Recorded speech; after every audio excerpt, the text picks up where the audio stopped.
when I was like 14, 15, I made like 80 grand, you know, That's as a amazing. kid. It's a good start, I'd say. Yeah. I said, explain to me like I'm a 5-year-old. I'm dumb. Explain to me like I was dumb. Yeah. I buy properties and rent them out. My first company we got a $30 million buyout offer. Wow. And we didn't take it. Yeah, venture hustles, life is really what you make it. Building up your brand is whatever you create it. Really ain't no limit.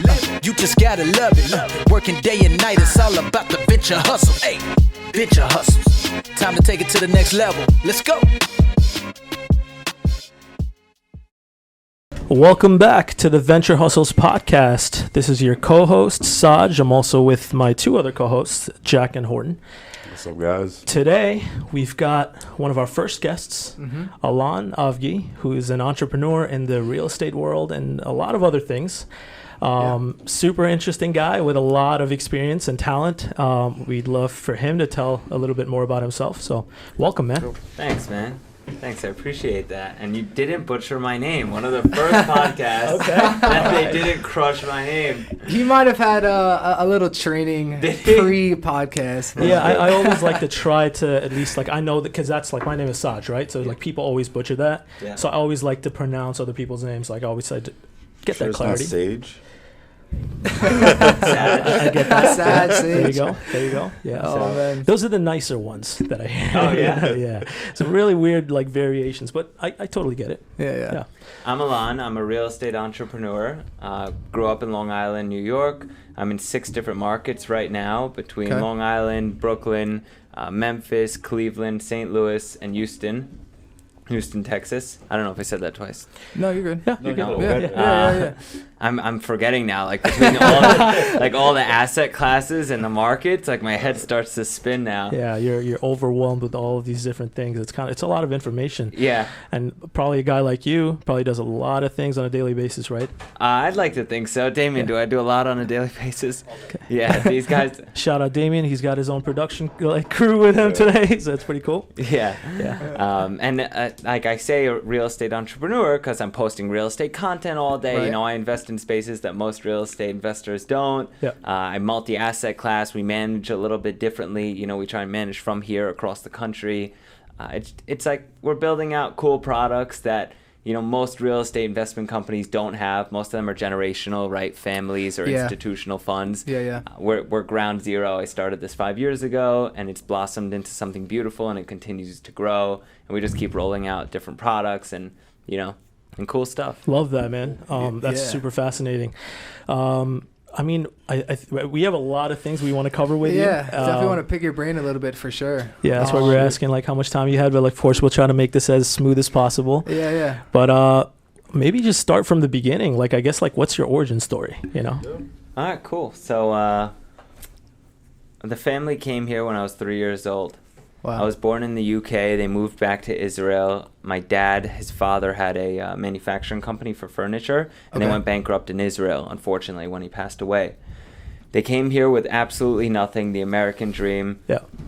And my mom, she knew English. My dad didn't. So she used to sell mattresses at this mattress store. Okay. And she would call my dad every time they made a mattress sale. He would shoot over there in like a little Volvo, tie it to the top of the car, do the delivery, and make $20, you know, as a delivery. Okay. And that's how they got started. That blossomed. They ended up opening a furniture store, and they had a furniture store for 20 years. They had a couple stores in '08. It crushed them.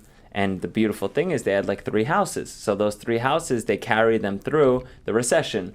They closed all their stores. They had 1 left, and that's what that's where they focused for like the next 10 years. They always told me, Allon, please get us out of the furniture business. We hate being in furniture. Back then, I was in furniture with them. Wait, how old were you?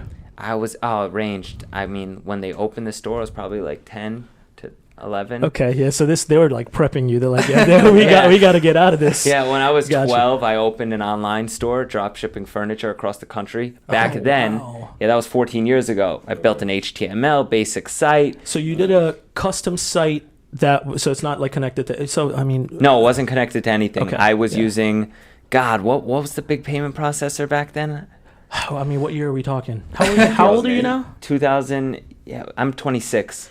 So it's 14 years ago. Wow, yeah, you're super young, dude. Yeah, thanks. Still one of the big ones, those payment processors. If you say Not the like name. Authorize.net. Authorize.net. Yeah. That was There it. you go, yeah. So I used Authorize.net, connected it to a basic HTML site. It was a disgusting landing page. Yeah. But I just had furniture on there that you couldn't get unless you walked into a brick and mortar store. Wow. Okay. So I was like the only provider. What I did was I would upload it manually, piece by piece from the catalogs. There was no EDI back then, none of that stuff. That ended up becoming a big thing over time. Yeah. And I would import the furniture to their store. I would bring it in from California, India, Taiwan, wherever the manufacturers were. I'd bring it in, I'd open it, repackage it, and ship it out under the same name brand. I didn't change the name brands, but you had to inspect it. Back then, people weren't doing that. Wow. This was 14 years ago. So this is when you were 12. 12 to about 18, I did that.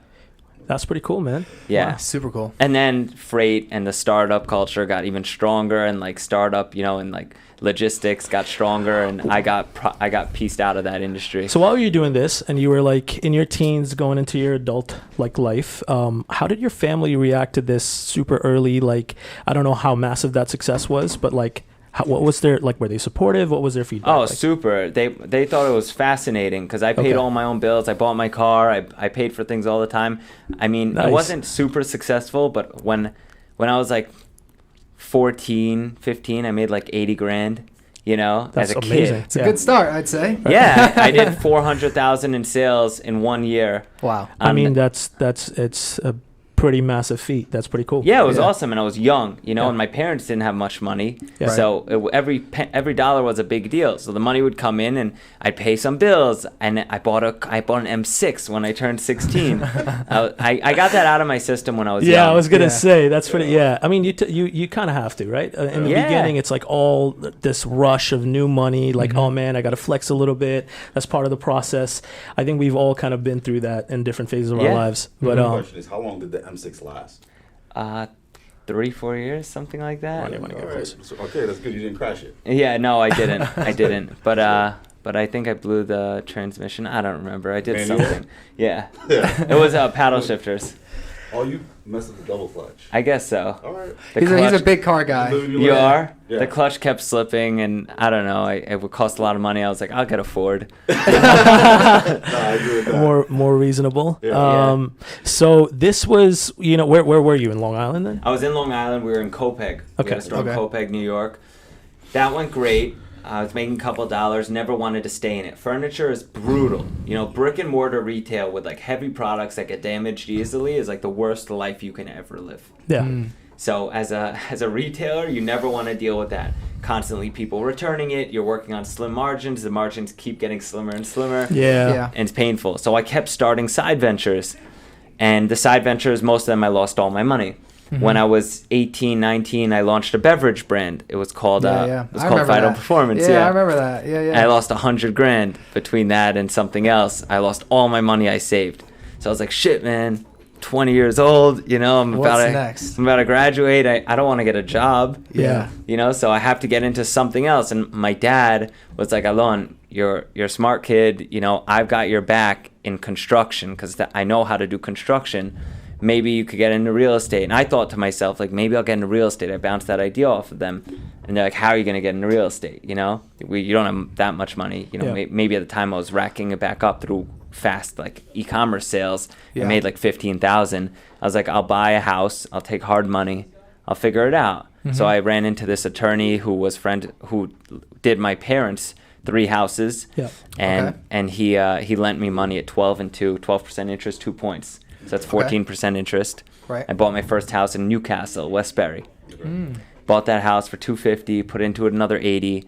I saved $40,000. My dad put in $40,000 with me. That was all his money, and that was all my money. So you put in 40. I put in 40. And your dad matched that. Well, that was all his money. So he had 40 grand. Wow. I had like 25. What do you mean that was all his money? Like that was it. So he kind of went all in. And yeah, my dad went all in, but he was your comfortable. Dad's a chimp. Yeah, my dad's a beast. That's crazy. Yeah. Yeah. My dad runs our construction team now. Like he's the happiest guy I'll ever meet. I got him out of furniture. Now is he like, I mean, you're 26. So I'm assuming he's like a younger 50. dad. Dude, yeah, super young. Okay. Yeah. All right, Yeah. cool. Yeah. Gotcha. So my dad had 40,000, I had 25. I'm like, we need like 40, 50,000 to close on this, and we'll make some money in the interim, and then we'll be able to piecemeal the construction, and then we'll refinance after. I'll figure it out. The rent will cover like the overhead.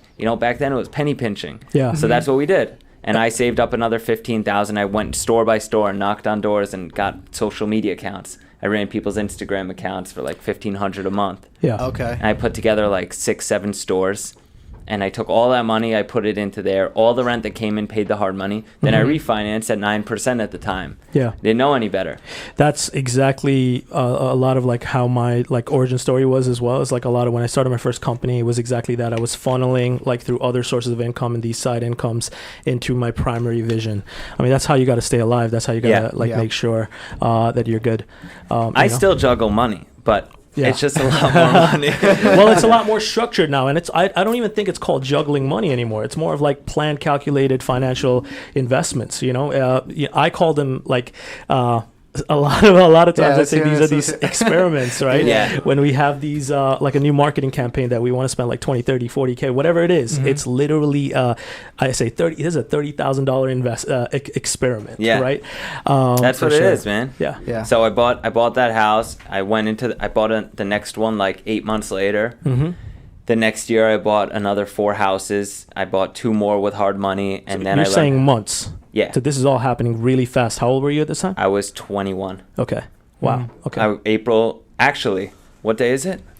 7th? April 8th. So in 9 days, it's my 5th year in the business. Wow. 5 years on the dot since I bought my first property. That's pretty amazing, man. Yeah.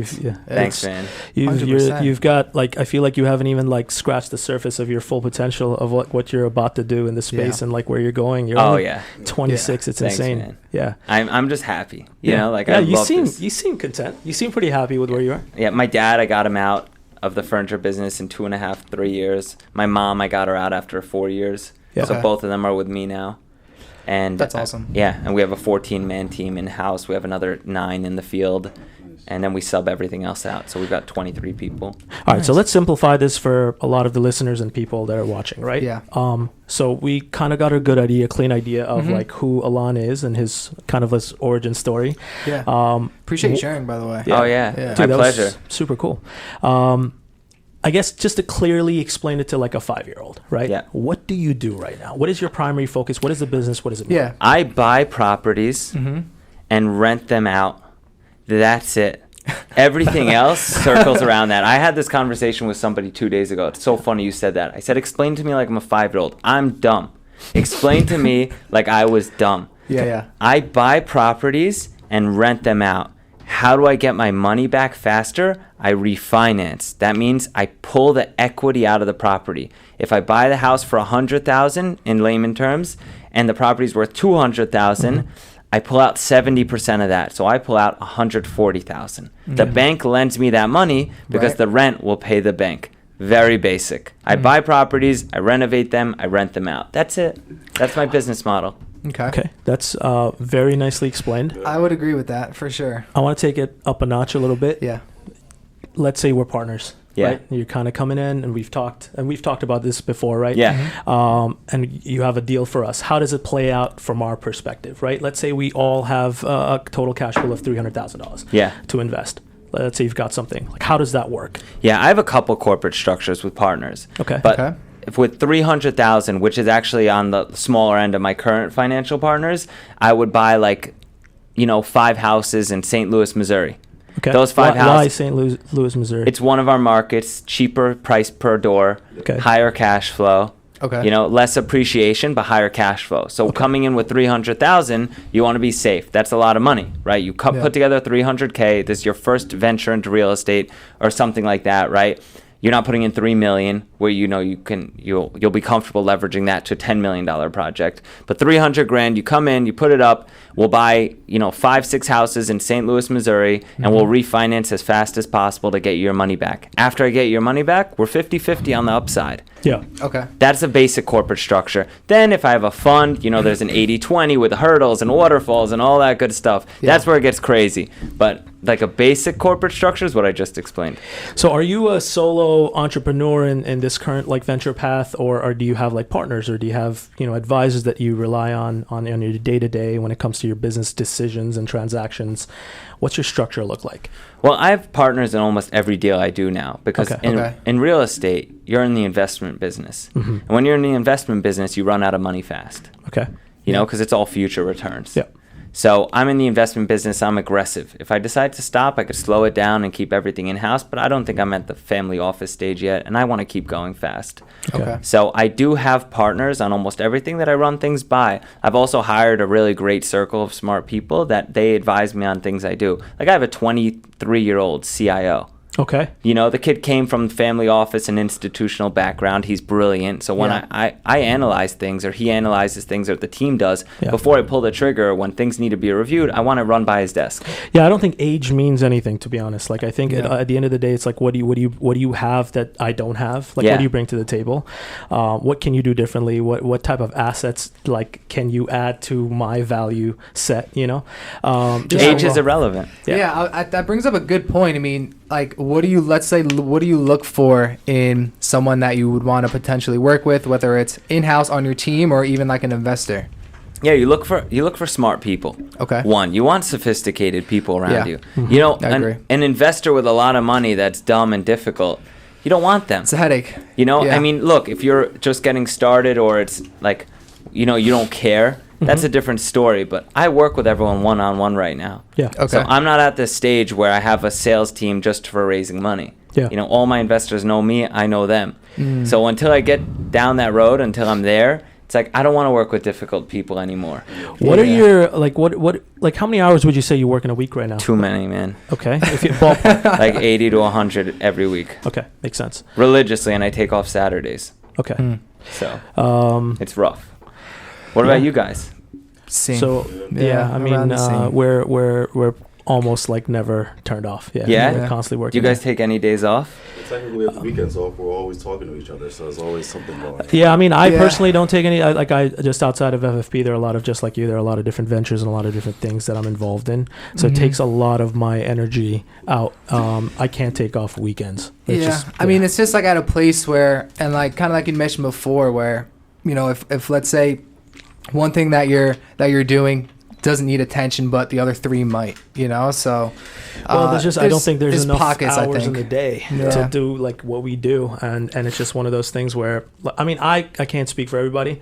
I enjoy what I do. Like this, I love it. I love this shit. Like this is what I was born to do. You know, this was definitely my calling. You know, and you feel that. I have something I want to ask you later on, but when it happens to you, know that this is meant to be, and it's just one of those things where you just put all of your energy and your focus, and you just never lose focus. You know, so I really enjoy what I do, and this is why it's like on a Saturday or a Sunday, even if it's like midnight and pulling an all-night or whatever it is, I'm never like, oh man, I hate this shit. I gotta go to bed. You know. I mean, there are always moments though where it's like, do I really need to do it? But then you get the job done, and wake up the next morning, it's all right. Here we go. You know, but we're never getting everything done during office hours, so it's always something that comes up. Yeah, that's the truth. I mean, so I guess current day, right? Present day, what's the team working on now? Like, what are some goals that you have? What's like maybe the next milestone for you? Well, today we closed on 13 condos. Okay, so that very was nice. cool. Nice. Congrats. Congrats. That's awesome. That was in Houston, Texas. 13 condos. Tomorrow, Saturday, Monday, we're closing on 10 houses. So that's cool. We bought 10 houses in Long Island over the last 2 weeks. And then we're buying a shopping center the following week. I mean, we have back-to-back closings like every week for the next 3 months. Wow. So what markets are you primarily like involved in right now? Heaviest markets where we devote the most amount of money is Long Island, Houston, and St. Louis.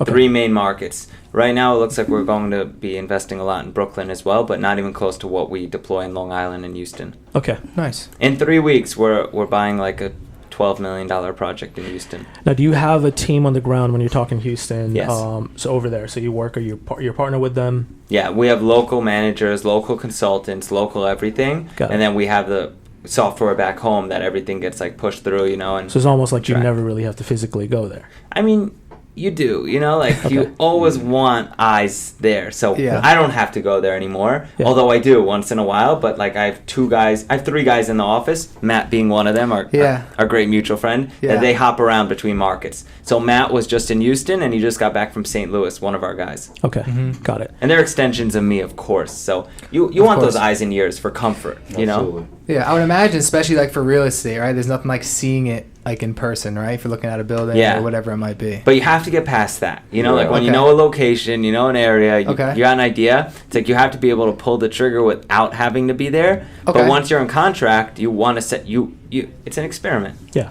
You know, I'm experimenting with like what works, what doesn't. Yeah, if it costs me $30,000 in due diligence before my down payment is at risk, and during due diligence I realize that the property's not for me, then either we renegotiate or I lose the $30,000 I invested, and that's part of the deal. Yeah. I lost $40,000 2 weeks ago. It was the first time I lost that much money in a deal. I mean, you go into it knowing that that's very much a possibility. That's why it's called an experiment. You know, whatever it is. That's fair. That's very very fair. Got it. So now here's the thing, right? Drop us, like, because we've talked about a lot of different things that you do and a lot of different markets and things that you're involved in.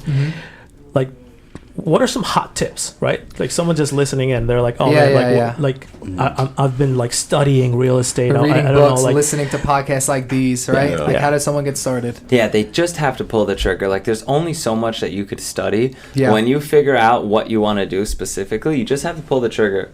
So what do you mean pull the trigger? Like you have to do it. You know what I mean? Like you can't just study, look. It's like get your hands dirty. Yeah, you've got analysis paralysis. You're not you're not pulling the trigger and doing the deal. It's like I'm a deal junkie. You know, like we underwrite. If it looks good, we pull the trigger on putting down the down payment. Then we have due diligence. Right. Okay. So during due diligence is where we get details. Once our money's in, it's like now we dig in. Here we go. Okay. You know, but then we're already in, and I see deals through the closing table. So other people have to do the same thing.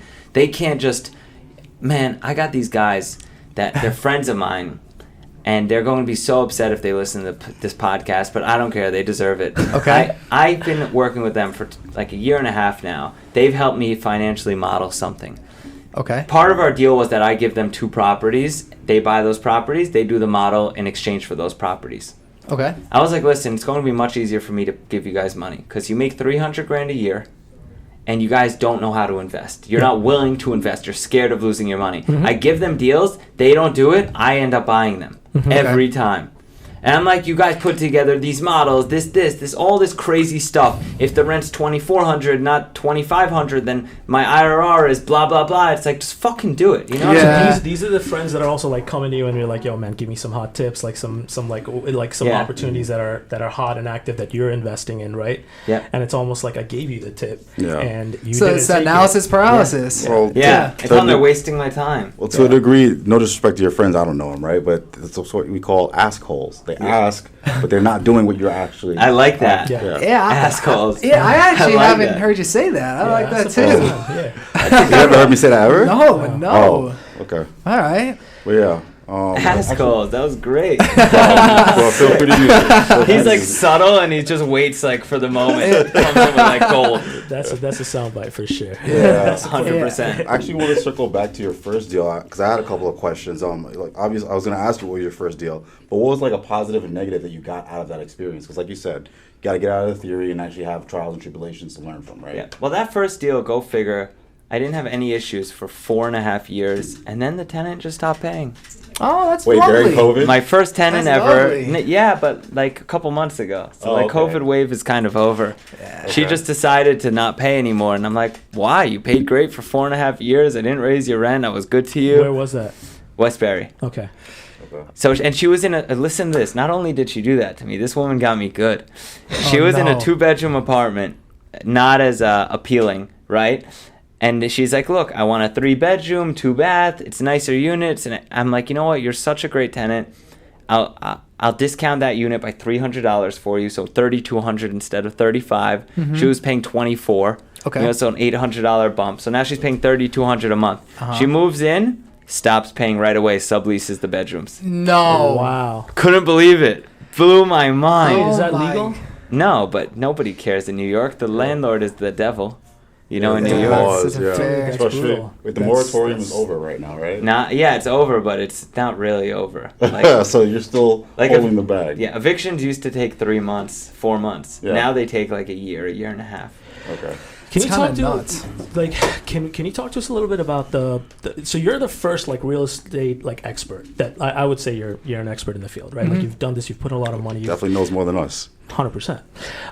Expert in my books. So what would you say the landscape is looking like right now, right? Because I know that during peak COVID, it was just so crazy. A lot of people were just buying property out of like the big cities and just like moving out of like the city jobs and like buying houses more in like Long Island and stuff.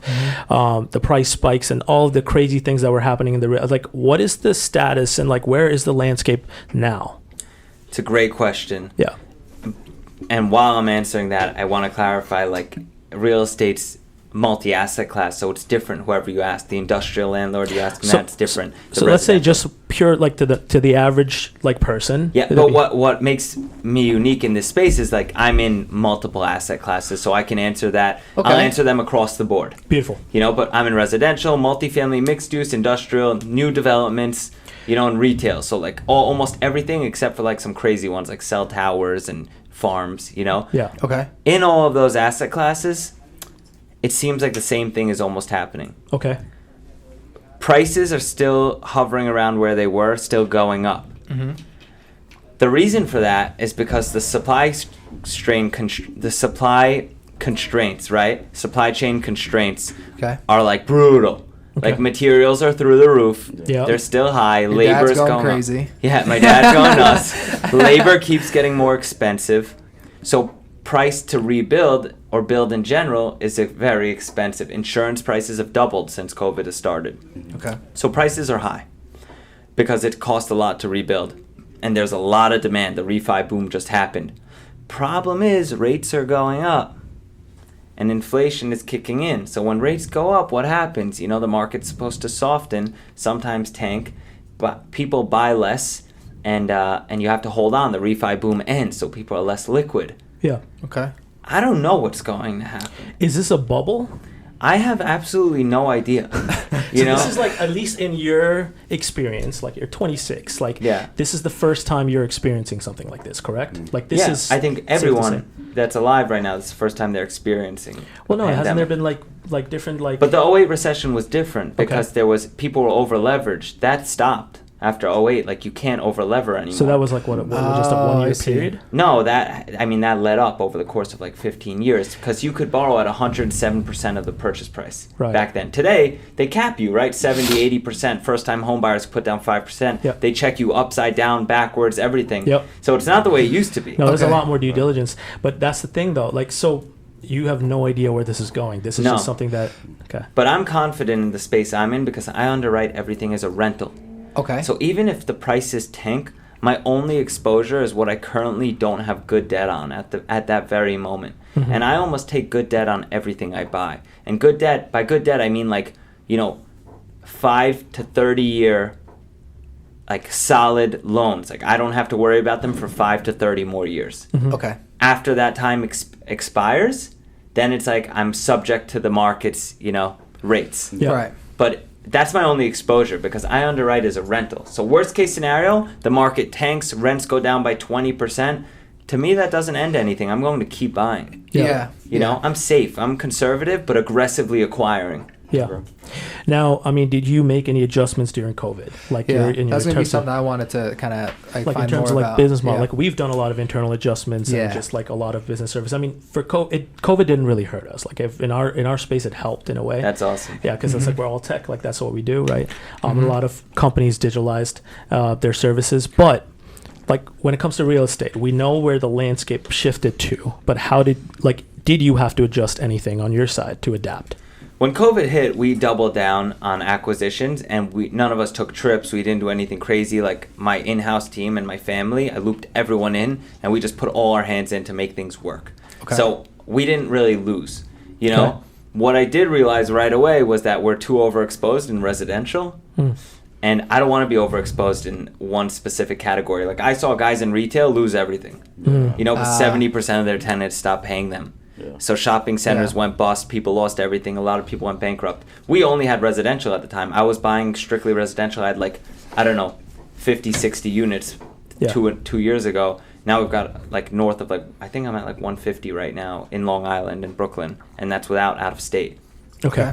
So I ended up diversifying into industrial, which skyrocketed with last mile delivery and all these other asset classes. Because I'm like, you know what? If one booms, at least I have a piece of that one. And if nationwide rent control ever kicks in 10, 20 years from now, at least I have other asset classes that, you know, give me some shielding. Like this is like, I'm sure this is like your job. Like this is like, my job is to like meet and work with people and just like on a daily basis, like I talk to a lot of different people, right?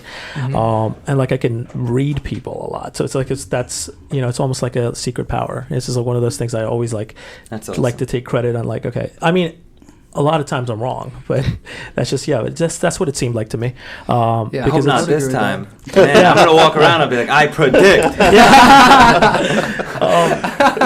I'm going to meet new people. I'll be like, you know what Saj said about me? I predict. That's great. Well, it's a direct derivative of the way you've kind of just like branched out and you've 100%. Yeah, it's just one of those things where you analyze. You have to be very analytical, right? And if anything, you've been able to prove a track record of being able to overcome COVID and not have the negative effects that a lot of people experience, unfortunately. Yeah. What's beautiful now is like the tenants that don't pay me, it's just another number now. Yeah. You know, it's just part of the equation. So you know, you underwrite that, but you don't feel that underwriting until you get economies of scale. Explain underwriting. So underwriting something is like a bank underwrites you, right? You're going to buy a home. They underwrite you, like I said, upside down and backwards to make sure you qualify to pay that loan and they're not at risk of not getting paid. Okay. So when I underwrite or my team underwrites, we underwrite deals. We find a shopping center. We see that the market rate rent is $30 a foot and we're buying it at $20 a foot. So underwriting is like analyzing the taxes, the insurance, the potential upside, where we could save money and where they're not making enough money. Yeah, it's the research / due diligence process, correct? Yeah. And you have a team of like, you have like a 4 or 5 person team doing just that. In underwriting, so it's funky because I have one analyst. He's the CIO of the company. Okay. I mean, we could buy like $100 million a year in real estate with one analyst. You know, everyone in the office has to do admin work and has to be sophisticated enough to understand the basic underwriting. Got it. So first, it clears like 3 desks before it gets to the analysts, not to waste his time. Got it. You know, unlike most real estate companies, and I'm talking about guys that do billions of dollars, we have CRMs in place, you know, that we have workflows in place. Like, we maximize every person and every process. So when it hits somebody's desk, it's not a waste of time. Yeah. So your office is based out of Plainview. And your business is Avgi? Yeah. I saw like you had like an acronym on your website.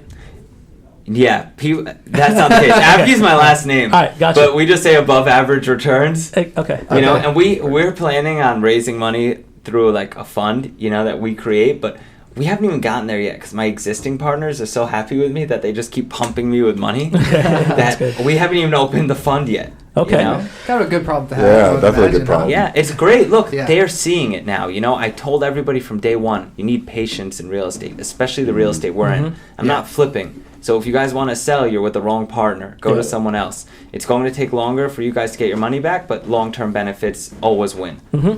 So like 3 years in, you know, all of a sudden they see $4 or $5 million in cash out refinances. They're like, all right, time to double down. You know, we trust you now.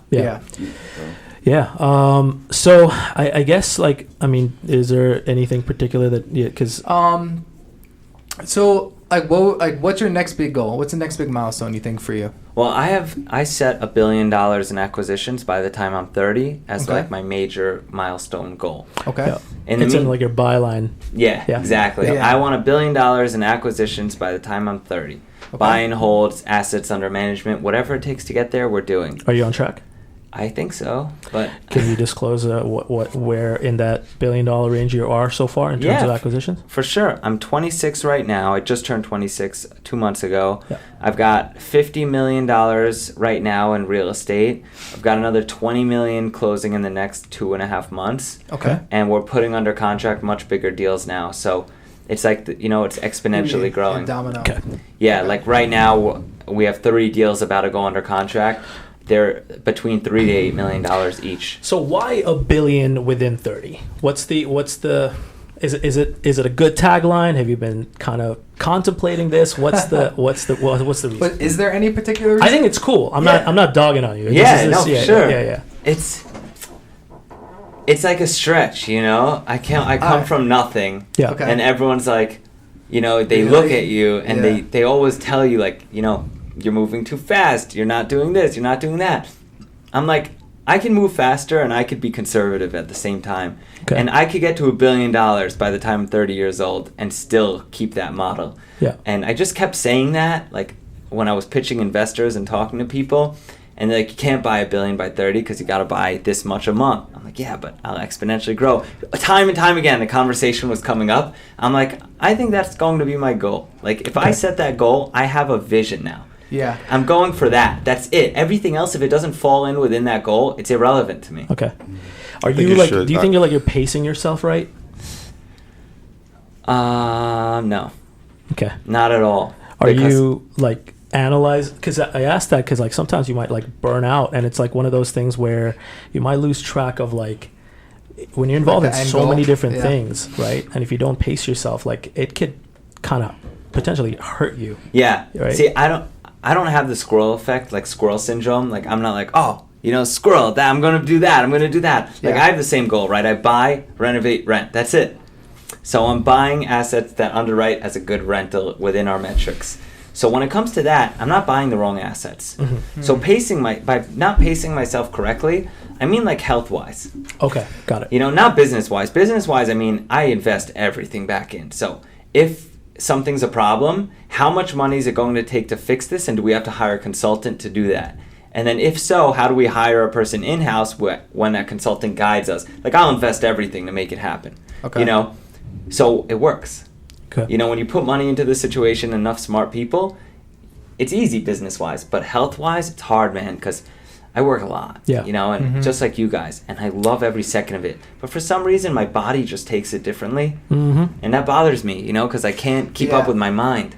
But in your mind, you're happy. It's just like you feel like a physical toll, correct? Yeah. That's it. Yeah. And I work out every day, and, you know, I feel good mentally. It's just hard, you know, like health-wise. Yeah. Keep up. I can totally relate, man. Yeah, you feel like that too? 100%. I've been experiencing a lot of burnouts lately, which really happens when I'm running like 3 24-hour back-to-back days, and it's just like nonstop, and like my body will shut down. But it's just one of those things that's super unhealthy. I do not advise anybody to do it. No. But I also don't think everybody can do it. You have to really just be cut from that cloth and to do it. And there are a lot of people that can, and it's not a forever lifestyle. It's just a very temporary phase until you kind of have a lot of your things aligned. And it's just, but also when you're locked in, and you're in a flow state, you don't feel that. Like, I mean, for me, I just don't. That's why it's like, I hit it and I crash, you know, as that happens in like moments. I think it's the food, you know. I was just going to ask you, how is your diet? Yeah, I think that's a big issue, the food and water intake. Like when I did 75 hard, do you guys know 75 hard? Yeah, the workout out? Yeah. So it's working out 75 days in a row, reading 10 pages of a book, a gallon of water a day, a diet. I felt great. Yeah. So what's your situation now? Well, I'm off of 75 hard because it's not realistic. You know, Okay. I won. I did it. I did all 75 days. Yeah. But you can't long term do that. That's not a 365. No way. It's impossible. Yeah. And like the water intake's not there. I'm not drinking a gallon a day, and I'm not keeping to my schedule of eating like 8 a.m., 1 p.m., 5 p.m., 8 light meals scattered. When I did that, I felt incredible. There was no burning out for 75 days straight. I'm not on that right now, and it's like I feel it again. You know? Yeah. So you're not refueling. Yeah, properly at least. Like, you stop, you grab pasta, you know, some bread, whatever, and, you know. And you're on the computer doing whatever you need to do. Yeah, and then barely any sleep. Look, I'm 4 days in a row, 3 hours a night, 4 hours a night. That's why I take off Saturdays. So I force myself Friday night to get 10, 11 hours. Do you have like 3 meals a day? Yeah. Not almost never anymore. Skip breakfast? Yeah. Like a protein bar. You know, because I force myself to work out in the morning, so I have to eat. Yeah. Okay, I got you. Or I pass out. Yeah. You know? It's like I force myself to do these things so I could keep my health on track. Yeah. Just like, man, it's messed up, you know? Yeah. And when you make more money, when you earn money and you grow in that space, you realize it's not as important. Like, you want to feel good. Yeah. Yeah. You know? Yeah, man. I mean, it's tough to kind of juggle all these things at the same time. We talk about this all the time, like in our office. Like Horton's probably the most like active when it comes to like health, fitness. Working my out. man goes like biking and You do? Yeah. I personally, so I've always worked out since high school. I did football, track, basketball. I did baseball as a kid. What high school? Kellenberg. Oh, cool. Yeah. So, for the most part, I've always been active. Like I never was. I guess I was blessed genetically to not be fat. But what really happened for me in terms of cycling was the gym closed with COVID, and I got fat. And I looked at myself in the mirror one day. I'm like, I'm tired of this shit. So I bought a bike. I wasn't gonna be able to go to the gym anymore, Yeah, and I was just eating. COVID. I remember during COVID, you went hard. Yeah. Like that was something like we were looking at all these different types of bikes he was looking at. And Oh Funny. yeah. yeah. Like for me, it was just a matter of getting active, and then I really went hard, partially because like my dad, he had a health scare, so I was like, all right, Dad, let's go ride a bike. And then he was like, all right, let's do it. So he had a piece of crap bike, but we weren't really riding at that point, right? So then eventually we met a guy on the trail, because there's a trail that goes from North Shore to South Shore. So we met a guy, he was like, go to this bike shop. So we went to the bike shop, checked it out, and that became our thing. So like every weekend we'll go riding together. That's And fun, man. it became a nice bonding moment, to be Yeah. honest. That was the biggest takeaway, honestly. And we started off with doing like maybe like 7-mile rides, and now we do like 40-mile rides. Wow. Yeah, right? That's It's kind of sick. like, yeah. Like, at first I Wow. thought Don't fuck with this guy. Wow, that's what I'm saying. you Like feel like you're dying, but after a while, like anything else, you get used to it. Yeah. So it's not a big deal. Wait, so it's 2020, right? Yeah, pretty much. Okay, not like 40 and then 40 back. That'd be Oh 80, no, I the most guess. I've ever done is 50 in total. Okay. so, let me ask you this: because you ride 40 miles, Mm. you're definitely skipping leg day at the gym.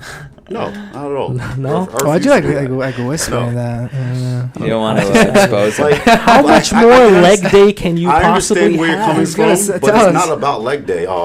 Personally, I already had the discipline to not skip leg day. Okay. So that's one thing. So I'll be honest about that. Two, it's not just legs; it's everything. It's a whole body workout because you have to. Oh, yeah, literally biking? power- Yeah, 100%. Yeah, you literally have Yeah. to power through to like even when the hardest part is wind. Ever rode a bike against the wind? Yeah. And then imagine riding a lighter bike. Like we upgrade. Like we had crappy equipment at first, and we upgraded equipment. Aren't they like $3,000? They Those can bikes? be, but I got. I'll tell you a story about the bike I got. But I got a carbon fiber bike. Wow. So now that thing's light. Now imagine the wind pushing against you. It's even harder. So that endurance you have to build as well. It's a workout within itself. About the bike though, I bought a used one. Because Okay. like bought a crappy one off of Amazon, and then I went to the bike shop like that I was telling you before, and saw this bike, and the couple was getting divorced, and the wife was just selling her husband's bike. No, They had to no. steal. No, Damn. serious. Yeah. That was Yeah. her side. I'm going to sell your bike. More power to him. God bless the guy. But I got a benefit out of that, so I bought the bike. And I've held on to it since. Horton was the only winner in that relationship. I was, but I'm very grateful. So shout out What to type them. of car do you drive? You I like drive a cars? Toyota. You drive a Toyota, but you No, love cars. I do. I had a Maxima, a 03 6-speed. But like you experienced, it becomes a money pit. Yeah. So I needed to sell that car. I blew the motor, I blew the clutch, I replaced all of that, and then it was just getting old. I've been battling, man. Like, I want a cool car, but then again, I don't want to be flashy. But What do you're you doing it drive right now? Ford Raptor, So what do you want? Wait, hold on. What year? 2018? Oh, so it's not 12. No. Okay. Ford Raptor. No, it's not a V12 or No. V10. It's a V6 turbo. Okay. You're not flashy. What? You're not flashy. No, I know, but He I said want a he cool He was car. debating. Yeah, Cool he's car. But And he a Ford won. Raptor's a pretty cool car. It's all You right. could have gotten a regular F-150. So you what got are a you Raptor. trying to get, Allon? Honestly, I'm just having a great time. No, You don't want Oh, a to be car? You don't want to be How do we- flashy. yeah. What's flashy to you? Like a Lamborghini or a Rolls Royce. All right. You know? The real question is, what do you want it to do for you? Yeah, I don't know. I just like cars. Like the way they look. I Okay. like design. But and do you aesthetic. want the performance, or are you more just like aesthetic and how people receive you? See, the performance is fun, and then I'm thinking maybe instead in like a year I'll get like a Cadillac and just have a driver instead. Love that. And it's like that gives me the luxury and like the comfort. Like Mhm, I'm on mhm. whenever I'm on the road, I have a driver. It's cool. Yep. I would go that route. So, Right. Yeah. I mean, That's two different ends of the spectrum. Yeah, but then like I want a sports car because it's fun and my mom likes it, and I Your mom? Yeah, my That's mom. good. I told her I like. That's pretty good. She's like, I like fast cars. I'm like, I'll get a fast car, you know. And she's like, no way. I was like, I was yeah. thinking, like, you're 26. You should probably, like, I would probably get like a Lambo. Have fun. You can always like get rid of it, get another car. that's true. You know, and it's just like one of those things where you got to get it out of your system. Yeah. You know? I know. Yeah. I did with the M6, you know, but now it's like, It's I don't different know. though. Now It's it's, different. a little bit different. yeah. But I think maybe I'll get one for my parents as like a gift, and I could use it whenever I want. Yeah. So I want to shift back a little bit more serious and cover a couple of more things before we get to the end of the pod, right? Sure. Yeah. What was so this is really important to me. Whenever I meet somebody like you or like people that are like, you know, successful in whatever avenue they do, and I know success is subjective. I always want to know, like, what was the moment where you realized that this was like, holy shit, this was a big win. Like, this is my big, like, Eureka moment. Like, I just realized that I just cracked the code. I just cracked, like, a system and a cycle of, like, okay, I know this works now. All I got to do is rinse and repeat and then future scale, you know? What was that moment for you? Wow, that's a great question. You can think about it. We can circle back and you know, but I feel like, that's Yeah, it definitely has to do with when I learned how the banking world works, and it actually worked. okay. Like I did, you know, I bought something and then I refinanced for more than I was in for. Mm-hmm. So Okay. I bought a property for $1 million and I refinanced 1.6, and all in I was in for 1.2. So I made 400,000 profit, you know, tax free, Mm-hmm. because it's debt, Yeah. and I'm still making 100,000 a year on that property in rent. Mm-hmm. When that happened, I think that specific project was like the switch in my brain. That was like, this works. Like, I just figured this out. How Yeah. old were you when that happened? Well, that was like, I mean, when that cycle began, at a smaller level, it was like a year and a half ago. Okay. So really, like, I mean, again, just for everybody that's like listening, like, Allon is 26, right? And he's done a lot with a short period of time. That when you started your journey, I know you've started e-com business when you were 12, but I mean, present day, it happened that Eureka Literally like a year- 1.5 years ago. Yeah, I mean, look, I invested like hardcore for 3.5 years until that Eureka moment hit. Yeah. You know, and I was still doing all right. I was making a couple dollars, but I wasn't selling. Yeah. Like, if you sell, you realize gains. Like, you make money. It's clear as day. But my business model was never to sell. yeah. Okay. So Yeah. the moment and by the way, it was going to happen much sooner, but COVID hit. Mm-hmm. So, like, it was supposed to happen 2 years ago, 2.5 years ago. But people started getting shaky. You know, there's a recession coming. And then COVID hit. Well, Right. you know, I see what you're saying, but I think that it's a lot more enjoyable. Just let that moment sit and sizzle, that it happened at least. Yeah. It gave you that check, you know? It gave you that, oh my God, like, I just figured this shit out. Because this can happen in any avenue, right? And not just the people that are in the real estate, like a lot of people that are entrepreneurs. Real estate is just like a small portion of the landscape of the things that you can kind of get into, right? Yeah. Different categories. There's different Eureka moments like this for everybody. Like, that happened to me, and that happened to a lot of people that How'd it happen to you? Oh man. So for me, it was more of like, okay, so as I went from startup to startup to startup, right? Different startups, different opportunities, different exit opportunities, you know, everything. One of my first startups is when I would say I had 2 Eureka moments. The first one was a lesson that I learned. It was a negative experience. When my first company we got a $30 million buyout offer. Wow. And we didn't take it out of pure energy and just like hunger that we had.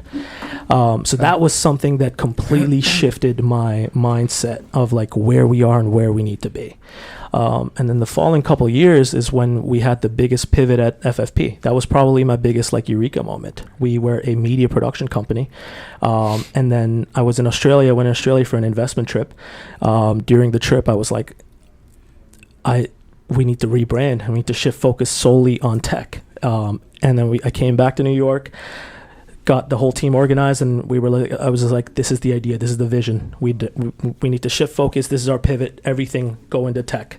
no more all of this other stuff. Of course, we still had clients at that time that were also like within the media production side. And then honestly, within a very short period of time, it worked and clicked. And we made those sales and those conversions. And I was like, holy shit, we just cracked the formula in terms of like our brand. This is working. And it was just like from that point on, it was just like, it just took off. And we just never slowed down after that. And hopefully I love that. Yeah. I love like learning from, a failure. Yeah. It was a lesson. Mm-hmm. A big one, but it was a lesson. Big time, yeah. And there's going to be bigger ones. Mm-hmm. So, and that was a great, you triggered something in my mind. Like I didn't buy a building. Okay. I mean, it was a little bit of it was too big for me at the time. Okay. It was $5 million, and I tried to convince everybody to buy it with me. Mm-hmm.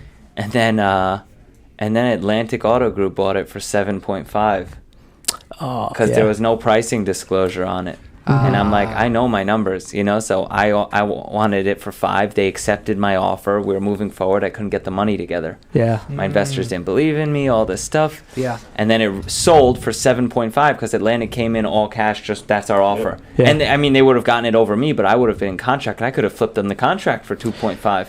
That's a lot of money. Did you regret it?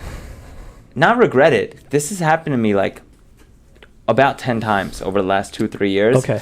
It's like I couldn't do anything about it. Mm. So I just look back and I'm like, I'll get it next time. So when I got started in real estate, my first deal was a 20 house development in Bohemia on Smithtown Avenue. Okay. You know which one I'm talking about? 20 Where luxury in Smithtown? homes at the end of Smithtown by Lakeland. Okay, yeah. You know which one? I think so. It's 20 luxury homes. I knew the guy that got the approvals for it. Okay. I'm like, I'm going to buy this and I'm going to build this. Yeah. He was like, you got the first dibs. It was 1.8 million. I'm like, this is a great deal. You have $5 million in upside here.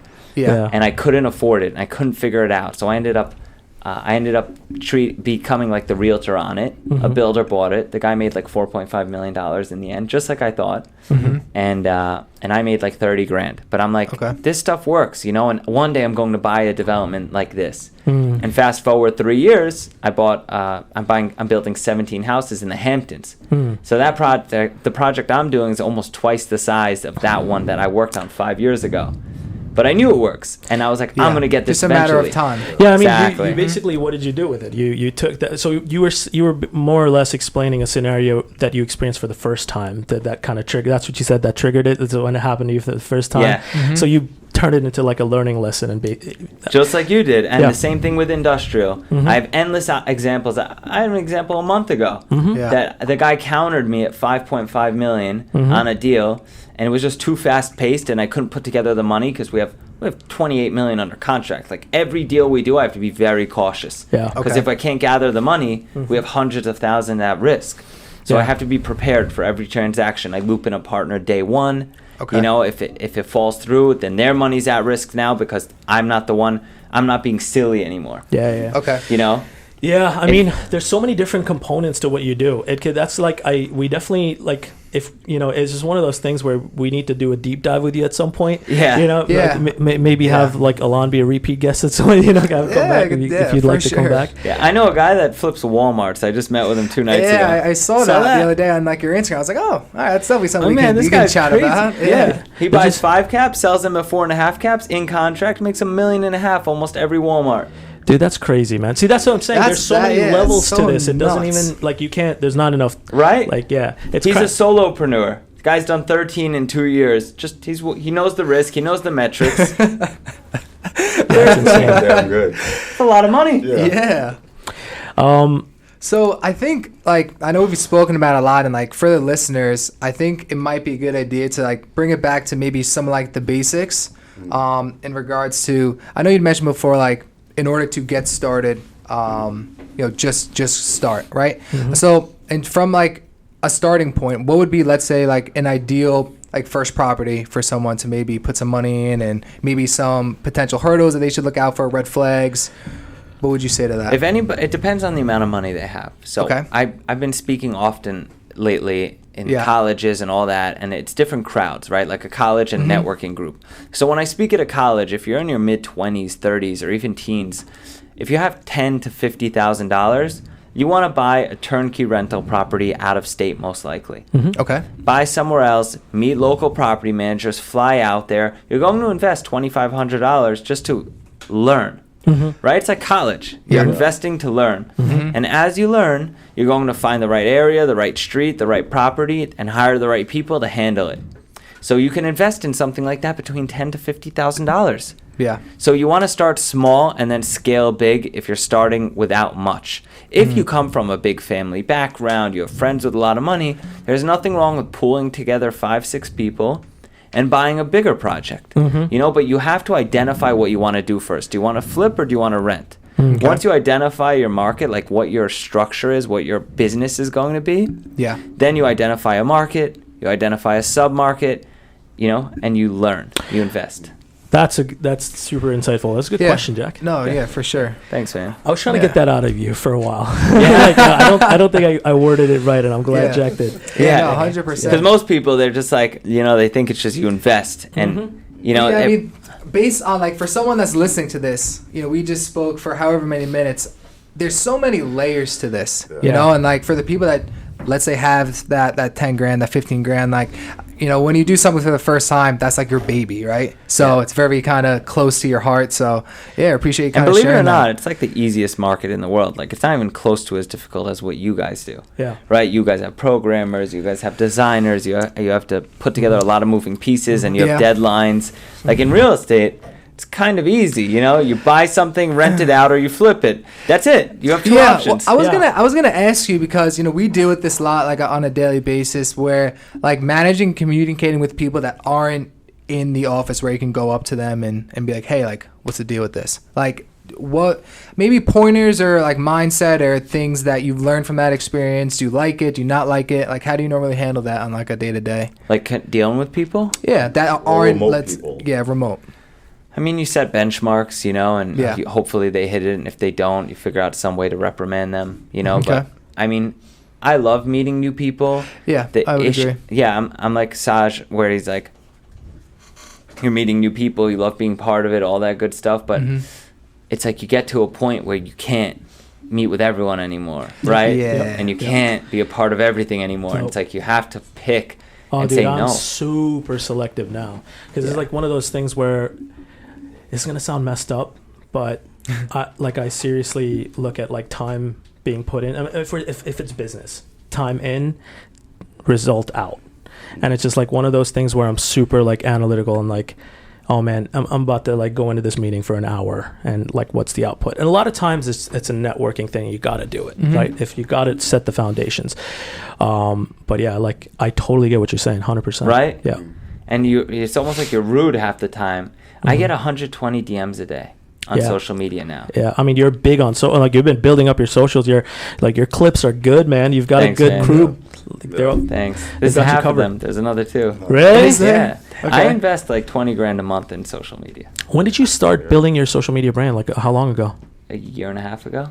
So we're like FFP, and there's so many different components of what we do. Yeah. This is literally month 2 for us. Nice. So we were like, okay, it's time to do this, because like we were like, all right, we got to film this. We're doing so many different things. Yeah, it just made sense. Yeah, it made sense. Circle back to your point. I mean, you're familiar with investing, right? So that's a stupid question, but you get my point. I think it's a discipline thing, because when it comes to, you can either spend money, invest money, or waste money, right? But what's more important than money? What's more important than money? Yeah. Your health, your family. True. Yeah, that's. But what can't you replace? What can't you replace? Correct, cannot. In what sense? Are we talking business or just life? Life. Yeah, I think your health is most important.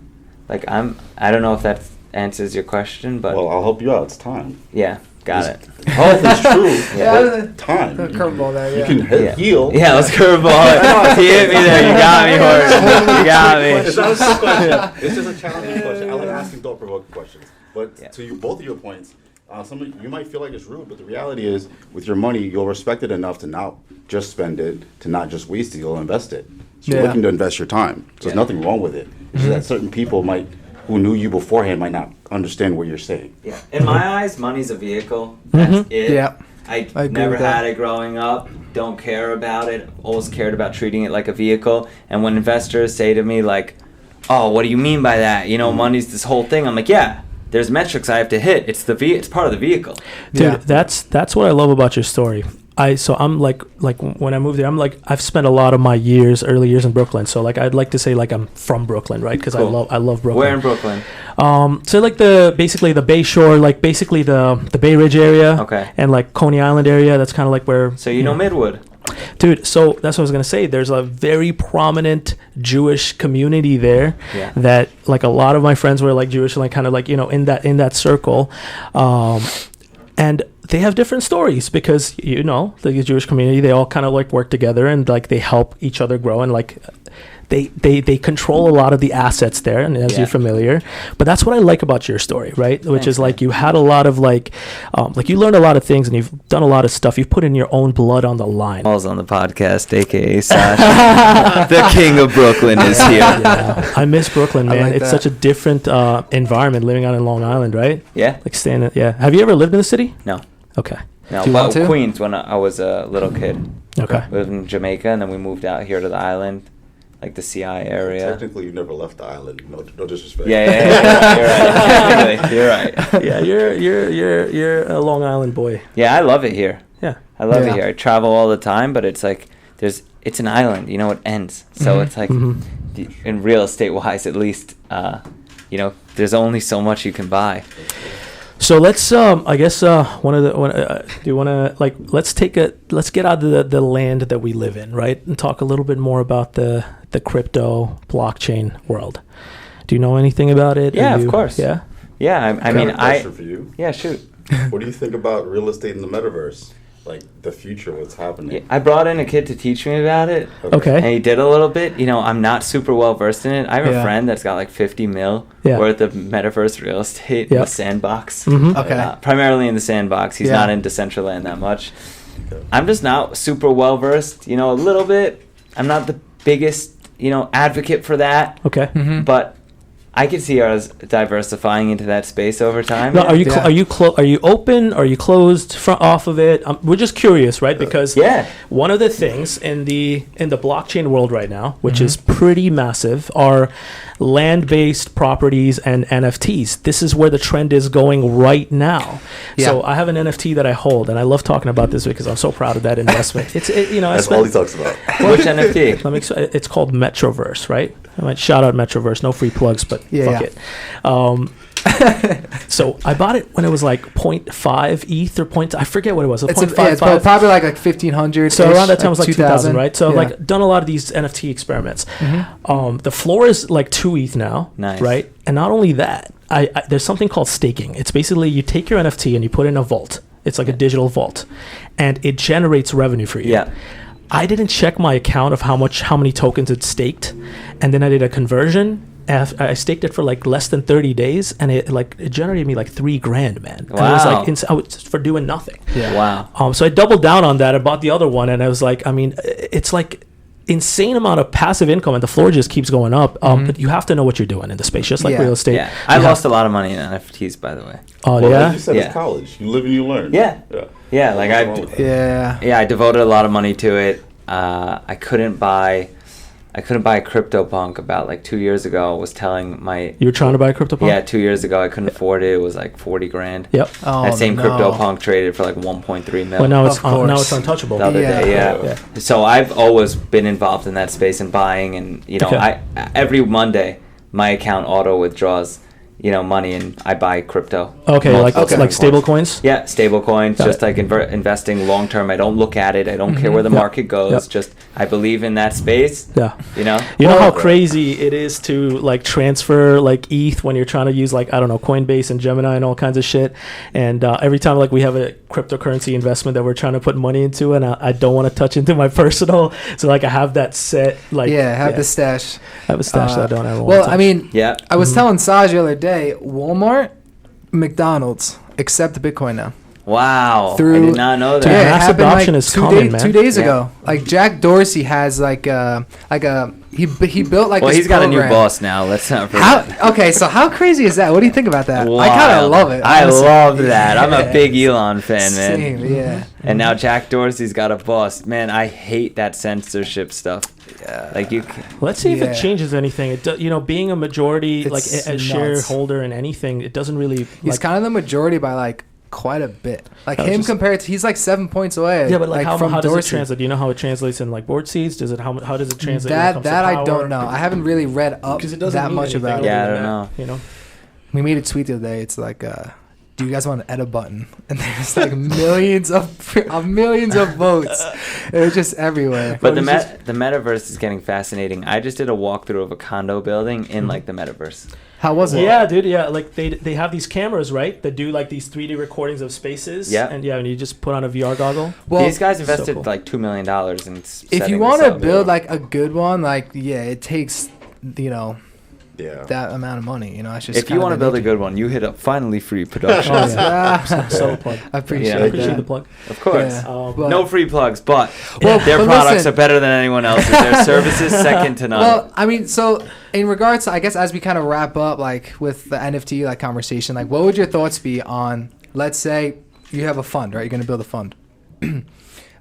Let's say you have an NFT collection. You sell them for $2,000, $5,000 a pop for each NFT. If you hold the NFT, you're part of that fund, right? And then they would Yeah. have pieces of the puzzles. Like that's how like what I think the NFT space, finding out like the ideal real world application will be long term. a lot of people now are tokenizing real estate. It's Yeah. become a trend. 100%. And some of them are doing it very well. I Yes. just don't understand the full dynamics of every one because there's so many moving pieces in real estate. And I Yes. think that it's still not there. Like, I actually see some of these companies, I'm like, you are scamming people. I'm going to put my Without a money in doubt. it to see the legal docs and to get a better understanding of what you're doing. But look, man, you could refinance. You can, you have to do capital calls. How are you going to do a capital call on a token right now? It's Right? Yeah. Somebody puts $5 into a token. It's a 12-year-old kid that wasn't vetted. How are you going to call a capital call on a 12-year-old kid in Wisconsin? So you're I don't think, first of all, I don't think it'll ever get that complicated. Well, never say never. When it comes to so we're seeing that trend in the land-based like NFT metaverse world because it's just so profitable and people like the idea of owning assets and Yeah. like that I think right now is the properties and land. easiest thing. Yeah. I think Like- the best thing that the blockchain could do for real estate is take over title. And Yes. there won't Oh, be yeah. title anymore. If there isn't like a traditional title and that gets converted through the blockchain where you Yeah. can, an NFT is a document. It's a smart contract. It's Exactly. literally- that is a I smart think Gary contract. Vee spoke about that. Yeah. Did he? Yeah. He speaks about like But he so spoke many about things, that yeah. like as like an example of like that's like a perfect use case. Like that's where he would ideally like the space to go. Well, people have done it where they've sold properties based off an NFT. Yeah, They cut down the closing time. There's a platform called Proppy. Yeah. It's live right now, and like I'm not gonna sit here and say I know everything about it, but like that's something that they're focusing on regarding like crypto and NFT. Like that's like I would say they're probably one of the biggest platform. Like that's kind of like their business model. And when the day gets implemented in New York is the day we're all free because New York is antiquated and their closing process is ridiculous. So there's so many more moving parts, guys, that like even talking about it, it'll never end. Like New York's an attorney state, but Texas isn't. So in Texas you don't need an attorney, but banks force you to have an attorney. So you have to have a bank attorney, but not a regular. In New York you have a bank my attorney, God. a selling attorney, a purchasing attorney. Title companies have sometime in-house counsel, sometimes not. It's like there's so many moving parts. Like how do you get rid of that? I don't know. Well, I mean, I think that's also like one of the cool things about like the blockchain space is like right now we just have like this thing, right? This technology, let's say, or concept. And, like it's just so vague that like that's why you keep seeing the same thing over and over and over and over because there's so much room for innovation that like people are like, you know what I mean? Yeah. Like, As it's a good sad or opportunity. like negative as this sounds, I feel like an era needs to die. Yeah. For I that think it's Yeah. coming. to adopt it. It Yeah, sounds dark. Yeah, well, it Yeah. does sound So- dark, go ahead. but that is the reality because the reason why there are so many attorneys at each level, they all need a job. They all need a reason to be part of the process. They all need a reason to justify them getting paid. Yeah. But if you're like to your point, they have to be removed Not to make it morbid. You know, and you think Sam Weinstein, the 75-year-old attorney that's dealt with this village of Patchogue his whole life, knows what a smart contract is? Yeah. Or is going to adopt it? Not really interested, unless he really wants to. Like, we talk to a lot of tech-savvy people that don't know what a smart contract is. Yeah. So, like, I understand where you're going with this. 100%. It's just that the world and the landscape is shifting, and it's going to shift a lot faster than we can even anticipate. It's going to be crazy. Yeah. But at least you're open to learning. I think that's one of the biggest takeaways. Well, it was like even something that I brought on because like it was one of Horton's questions, and I was like, oh man, we forgot to ask you about the land metaverse, you know, because like your real estate property, that'd be a cool. Man, I got a friend, and they're such big landlords in the Bronx, and they've got 50 mil. In the metaverse, you know, like they are true believers. So I know people that are very serious players getting heavy in the space. I don't have that type of money right now to put in like 500 grand into you know a true dice roll. You know, I can't do that. You said it best. At the end of the day, it's an experiment. I tried to do it with CryptoPunks. I saw that coming. You know, when you see something coming, you're willing to roll the dice. But I just don't know enough about that space yet. You know, a Bored Ape, it's like, all right, whatever, you know, 200K. I think it's going to go up. They just got Series A, 450 million in funding. Yeah. Nuts. Yeah, I mean, they're getting legitimized by these VC companies every single day. And then they have ApeCoin. So. I mean, made stupid money off that thing. Stupid money on everything, man. I have a friend that made 14 mil on Bitcoin. True friend. I grew up with him. You know? Crazy. You would know him if I told you. Okay. I have a friend. I posted him on Instagram. He has no social media, no nothing. He's like rogue, super rogue. Okay. 9 years ago, one of my best friends, he got paid $700,000 from a Chinese company in Bitcoin. No. I'm talking 9 years ago. He got paid 700 grand in Bitcoin because he was developing software on the blockchain. 9 years ago, that's what he did. He since retired, moved to Puerto Rico. Pays little to no taxes, and he comes back all the time. He stays at my house. He's one of my best friends. And he got paid. We're talking 9 years ago, 700,000 in Bitcoin. I mean, yeah. He's got a couple Bitcoin, couple hundred mil. I'd say. He sold some. He doesn't disclose exactly how much. Yeah, of course. Yeah, we're great friends. We travel, but he's like rogue. No social media, no nothing. You know, I mean, he doesn't need it. Yeah, you know, he's hanging out. He made his money in a decentralized space. Yeah, not be rogue. Yeah, that's super cool. When you make that kind of money in that space, man, like it's really hard because you're like, I can kind of technically walk away with this, not have to disclose shit, and you kind of go into this whole dynamic of like, oh man, what should I do? Because like technically it's untraceable, and if you know what you're doing, but you can move to Puerto Rico, you know, and do it the legal way, which is what a lot of smart people did. Correct. You know, because who wants to go to jail? I'd rather move there. You know, do it the right way. Yeah. I mean, I think in 2023 we're going to see a lot more regulation. It's already happening. It's already shifting. Biden just like, you know, are looking into it, like push something where like they're looking into it, and there's even rumors that like the government's going to make their own like coin or whatever token. Let's say. I don't know. It's going to be very interesting. There was a post. I don't know how true it is. The guy that made Bitcoin like disappeared after a while, and he said he's back now. That was an It's anonymous. joke. What? Yeah. Oh, he saw it. Are you serious? Horton did not fall for that. You're talking about Satoshi? Yeah, dude, there's no way. That was an April Fool's joke. Whenever no problem, I got you. It would either burn Bitcoin or it would just blow up. It would only hurt it. Yeah, 100%. I think it's kind of cool that like there is somebody out there, like whether they're alive, whether they're not, that like created the basics framework of the technology. They're alive, dude. We're not talking about something that was made 60 years ago. When people say like the guy's dead, like you don't know natural causes, you don't know how old the guy could have been. Did you guys see the Shiba transaction where the kid made $4 billion? Yeah. Like he pulled two. We're talking about billions with a B.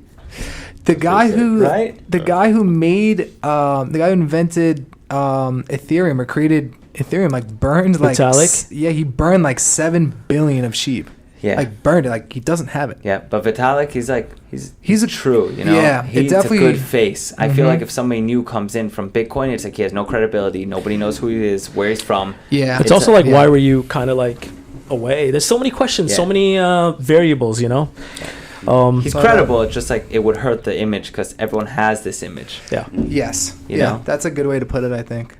Yeah. But listen, man, I really appreciate you coming down. It's been a pleasure speaking with you and I think this is a fantastic episode. Yeah, 100%. Yeah, this was awesome. You guys are great.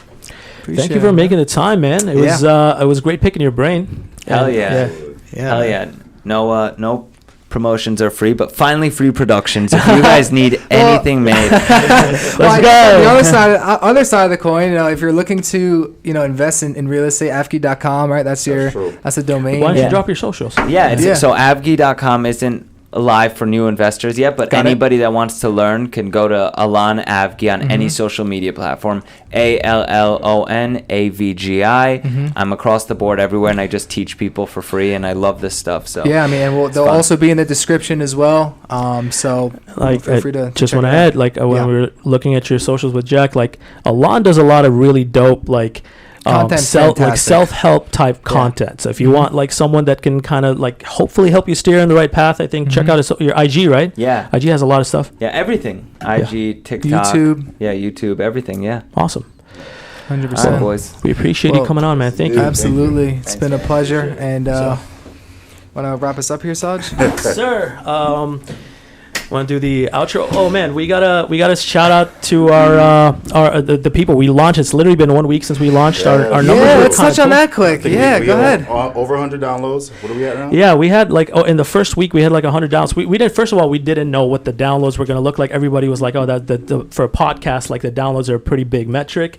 But we wanna say we appreciate all you guys, all of the reviews, all of the ratings, all of the people that have been commenting, messaging us. Thank you for the love. We appreciate it. We're only going to get better with time, right? 100%. And if you guys have any other industry or anything like that you want to learn more about, definitely leave a comment, and we'll do our best to bring someone like that in. Yes, sir. Again, drop us a like, follow, subscribe. We're on Instagram and TikTok now. Instagram, TikTok, Apple, Spotify, pretty much anywhere. Yeah. So any social, any podcast platform. And pretty much all podcast platforms. We're excited to hear your feedback as well, and thank you. Absolutely. All right. Enjoy, guys.